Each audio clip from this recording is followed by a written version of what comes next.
Hai guys, Assalamualaikum warahmatullahi wabarakatuh. Nama saya Marsha Dewi Stakalistabila.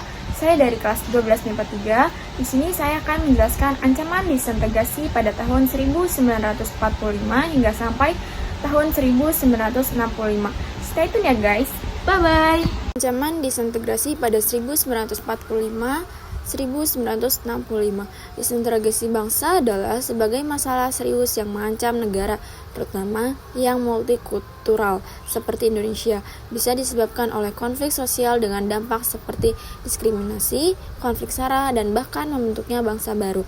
Untuk mencegahnya, diperlukan upaya inklusi sosial, penyelesaian konflik, dan penguatan persatuan melalui dialog antar etnis, penegakan hukum yang adil, serta promosi toleransi dan kerjasama. Ada juga pengertian dari disintegrasi bangsa adalah kondisi di mana suatu bangsa terpecah belah dan kehilangan persatuan karena pudarnya norma dan nilai dalam masyarakat. Contohnya, terjadi di semenanjung Korea dengan bentuknya Korea Utara dan Korea Selatan akibat perbedaan ideologi. Penyebab dari disintegrasi bangsa. 1. Sebab struktural, kekacauan ekonomi, pelanggaran HAM, legitimasi pemerintah rendah, dan ketidakadilan dari pemerintah pusat terhadap daerah. 2. Perbedaan ideologi, munculnya ideologi yang bertentangan dengan ideologi negara.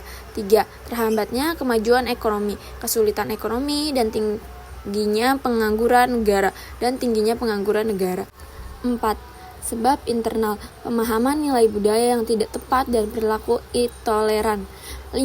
Sebab kultural, pandangan yang tidak harmonis terhadap nilai budaya. 6. Iklim politik tidak sehat, permainan politik untuk kepentingan sendiri. 7. Ketimpangan demografis, persaingan dan cemburu akibat kesenjangan demografis. 8. Tingkat toleransi yang menurun, ketidakmampuan menghormati perbedaan. 1. Ancaman disintegrasi akibat perbedaan ideologi. Perbedaan ideologi merajuk pada potensi pecahnya suatu negara atau masyarakat akibat ketegangan yang dihasilkan oleh perbedaan pandangan politik, sosial, atau budaya yang tajam antara kelompok-kelompok yang ada di dalamnya. Ini dapat mengarah pada konflik bersenjata, perpecahan politik yang dalam, atau bahkan pemecahan negara menjadi entitas yang lebih kecil. 2. Pemberontakan PKI di Madiun pada 1948. Pada tahun 1950, Dr. Christian Robert Swemokil mendirikan Republik Maluku Selatan RMS, menentang pembentukan NKRI. Meskipun pemerintah mengirim misi perdamaian yang ditolak Swemokil, mereka berhasil menghentikan pemberontakan RMS pada November 1950. Swemokil ditangkap dan dihukum mati pada 12 Desember 1963. Latar belakang pemberontakan PKI di Madiun 1948. Setelah konferensi meja bundar pada tahun 1949, Andi Ajis menentang keputusan yang menjadikan negara Indonesia Timur, NIT, bagian dari Republik Indonesia Serikat RIS. Pada April 1950, dia dan pasukannya menyerbu markas Angkatan Perang Republik Indonesia Serikat APRIS di Makassar, APRIS. Di Makassar, pemerintah RIS mengirim pasukan ekspedisi yang dipimpin oleh Letnan Kolonel Kawilarang untuk menanggapi serangan ini. Setelah menolak ultimatum, Andi Ajis dicap sebagai pembentak oleh Soekarno dan dijatuhi hukuman 14 tahun penjara setelah menyerahkan diri ke Jakarta pada April 1949.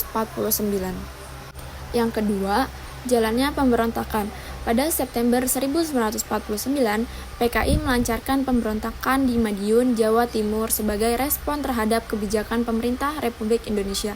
Mereka membentuk pemerintahan revolusioner di kota tersebut. Namun, pemberontakan tersebut gagal dalam beberapa hari setelah Angkatan Darat Republik Indonesia (ADRI) menumpasnya dengan dukungan pasukan Hizbullah. Kejadian ini memperkuat posisi Soekarno dalam pemerintah dan melemahkan pengaruh politik PKI secara nasional. Yang ketiga yaitu upaya penumpasan. Upaya penumpasan PKI di Madiun terjadi pada September 1948 ketika pasukan PKI di Madiun, Jawa Timur memberontak melawan pemerintah Republik Indonesia. Pemberontakan ini dipicu oleh ketidakpuasan terhadap kebijakan pemerintah yang dipimpin oleh Soekarno. Namun, pemberontakan tersebut berhasil ditumpas oleh pasukan pemerintah dalam beberapa hari dengan mengakibatkan ribuan korban jiwa di antara para anggota PKI dan simpatisannya. B. Pemberontakan DI atau TII.